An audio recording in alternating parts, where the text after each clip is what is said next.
which had 1,000 years of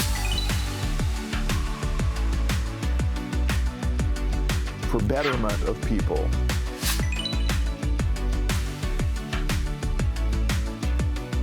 Probability distribution of that.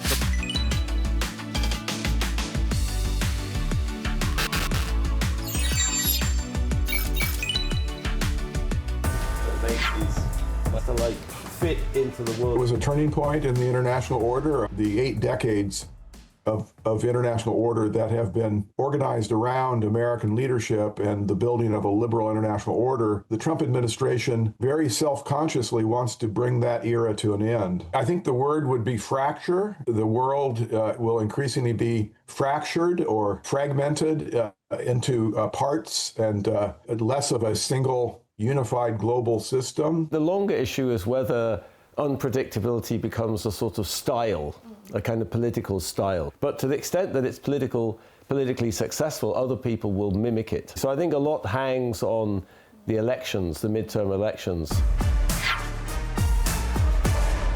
President Trump is going to appoint someone to head the Federal Reserve Board that will do exactly what he tells them to do. President Trump will get the monetary policy he wants, but the monetary policy he wants will only lead to inflation. Ironic thing is that, inflation is terribly unpopular. Tariff policy created inflation, which voters don't like. Clearly will have some effect. If not on Trump, it will have an effect on whoever comes to power after Trump.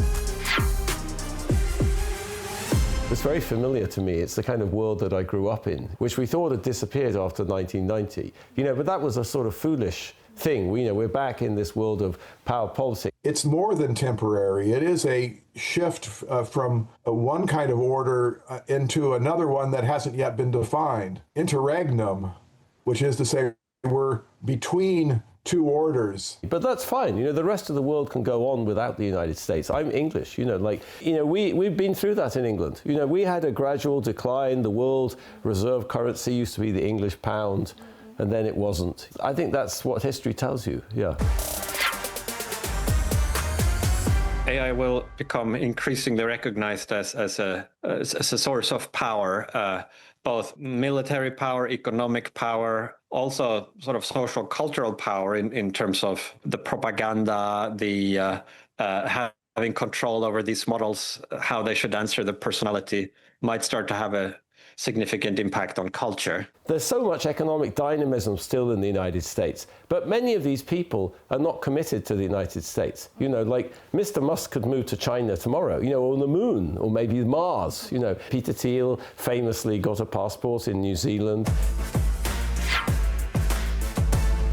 I think there's a lot that South Korea can do in the coming year and beyond 2026 to help shape the agenda for security, for economics, and for kind of, you might call it global problems, from pandemics, arms control. If there is like some bargain or some alliance for AI at some point, some countries that are sort of on the inside and other countries that are on the outside, then I think having these key industrial assets might also be something that makes it worth including South Korea in such an alliance. Domestic political weakness creates foreign political weakness also. So I think to the extent that Koreans have domestic political problems, they need to find a way of coming together, because that's a big problem internationally.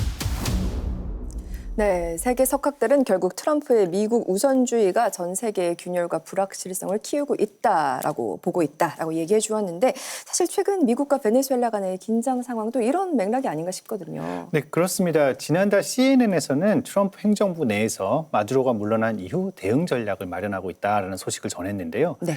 그래도 미국 대다수의 국민들은 베네수엘라와 전쟁이 벌어지는 건 원하지 않을 겁니다. 네네. 그리고 트럼프 자체도 11월에 있을 중간 선거를 앞두고 무리수를 두고 싶지는 않을 거예요. 네.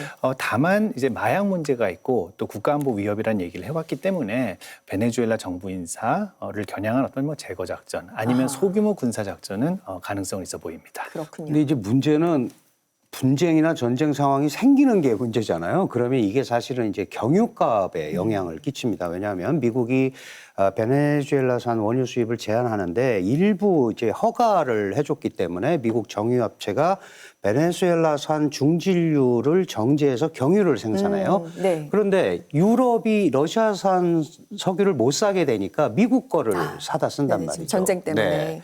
그런데 이 베네수엘라에 문제가 생기면 결국은 경유를 많이 만들 수가 없잖아요. 그렇죠. 그러면 이제 국제 정유사는 이 공급망의 혼란을 비싼 데다가 팔려고 할 거 아닙니까? 이용해서. 네. 그렇다면 그게 자연스럽게 아시아 지역의 경유 가격에까지 영향을 미칠 수 있다. 그러니까 우리와는 별로 상관없어 보이는 이슈들도 네. 이게 나비 효과로 인해서 전 세계적인 영향을 항상 끼칠 수 있다라는 생각을 갖고 보면 네네. 뭐 올해 예측은 올해 그 원유값이나 경유값이 그렇게 높지 않을 거다라고 하는데 이런 특정 이슈로 인해서 상당히 요동칠 가능성이 있기 때문에 우리도 이 베네수엘라뿐만 아니라 이 국제 이슈에 관심을 많이 가져야 될 것 같아요. 예, 베네수엘라 상황이 우리의 경유값에 영향을 미칠 수 있군요. 네, 그거하고 더불어서요. 원달러 환율을 비롯해서 글로벌 환율이 크게 흔들릴 가능성도 있습니다. 환율. 네, 올해 이제 각국의 통화 정책이 각자 도생의 성격을 보일 걸로 예상이 되는데요. 네. 미국의 경우는 금리 인상 가능성이 점쳐지고요.